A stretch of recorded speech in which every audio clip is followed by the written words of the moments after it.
All right, here's a few news articles that I thought were interesting. This one's quite cute. You can make a pop-up that looks like one of those things that pop up to make you log in. You'll see this, I said log in with Google or something. It's actually part of this page. You can't drag it out of the window, as you see. So that's how you can tell it from the real one. But this is another UI redress attack that can be quite effective at fooling people into typing their password into a page that is not really the right page. So that's a cute one.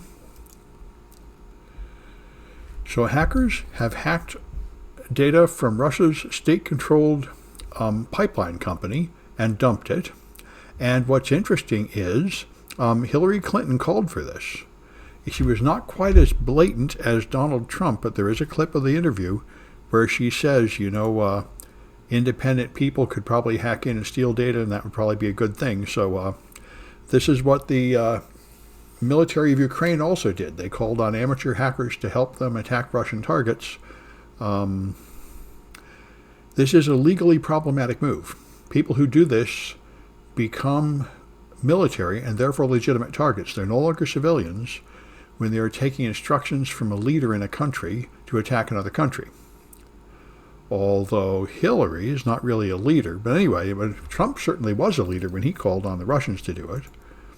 Anyway, many people think this is not the right thing to do, but anyway, it's out there.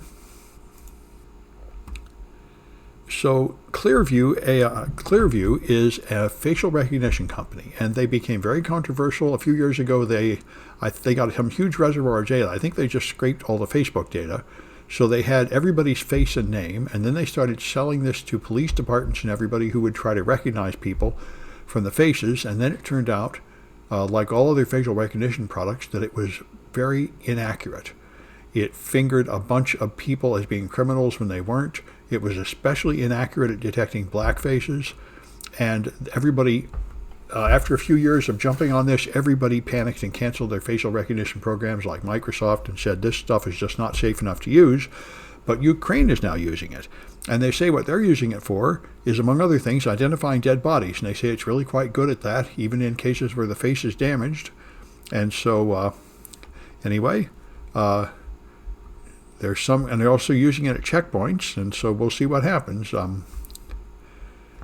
The people who make it say they hope they aren't relying on it too much, but of course in time of war, you have a higher tolerance for mistakes probably. Anyway, this one is an interesting story, and it kind of shows the problem with dealing with disinformation.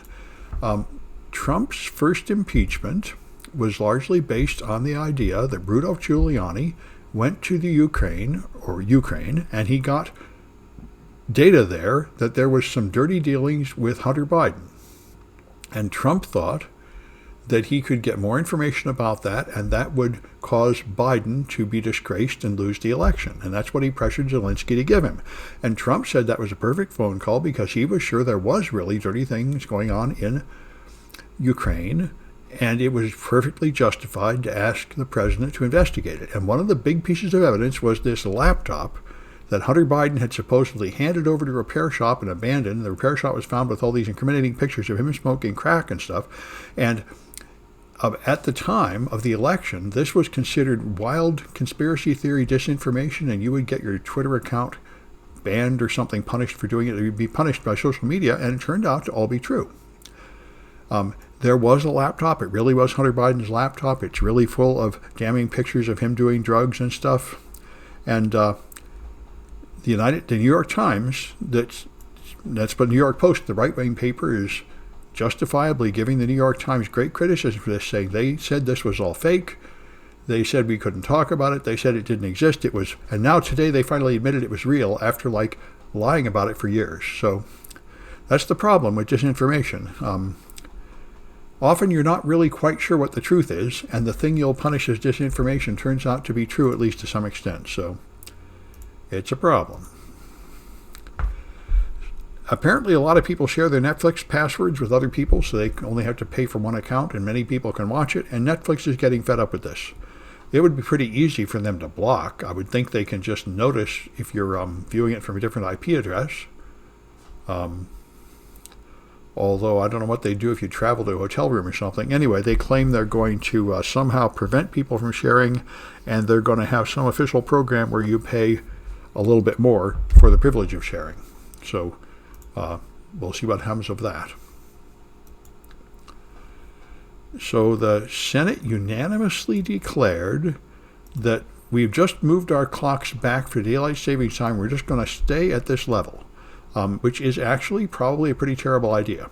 It does save us the bother of adjusting the clocks twice a year, but what it means is right now, sunrise happens at a good time and sunset happens at a good time, but it means in the winter, you're going to be getting up in the pitch dark because you don't readjust the daylight starting time so that the time you get up is the time when the sun rises. And a lot of people say this will be bad for psychology, bad for sleep, bad for kid development, and a lot of other things. Anyway,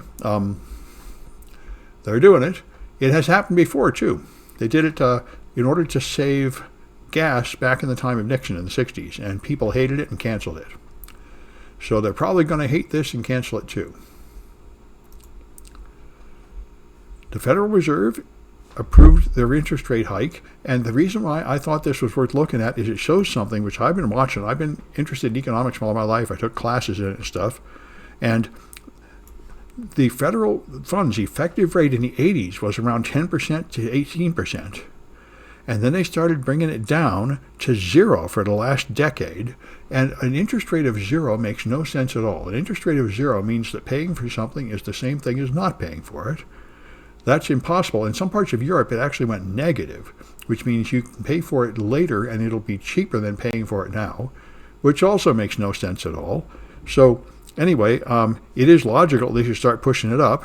They took it down because of the pandemic. Now they're going to start pushing it up again. It really is very strange, this period we've been living in, with 0% interest rates. That pumps up the economy in a strange way.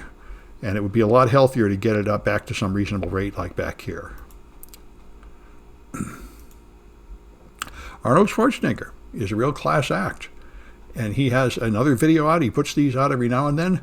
And, he was the governor of California. He's an important political figure in addition to being an entertainment figure. And he has a good story about his childhood with Russia. He was a weightlifter in Austria.